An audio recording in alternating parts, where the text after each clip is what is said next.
אתם הרי מאוד אוהבים לעשות מדורה, אבל אין לכם כוח לכל הוואג'רס והבלגן שזה יעשה לכם בחצר, וכל האפר שנשאר ומה תעשו איתו, ומה עכשיו תמצאו אבנים, תאספו, תעשו מעגל. שלא לדבר על הקטע הבטיחותי, החשש שחס ושלום הגחלים, האש, יכולים לגרום לאיזושהי שריפה. יש היום פתרונות הרבה יותר טובים. יש לנו את הדגם הזה ב3 גדלים, כל אחד יכול למצוא את הגודל שמתאים לו. קערה נוחה שכל האפר נמצא בפנים ולא מלכלך לכם את הדשא.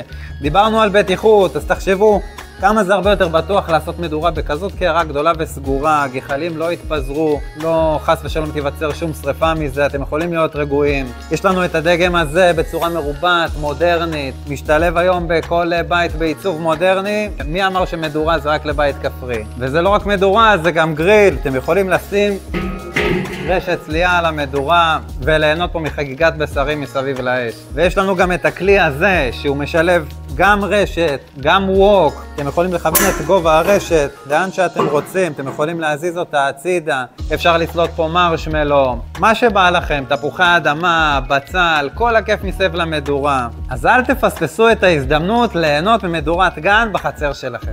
אז תשאירו פרטים וניצור איתכם קשר.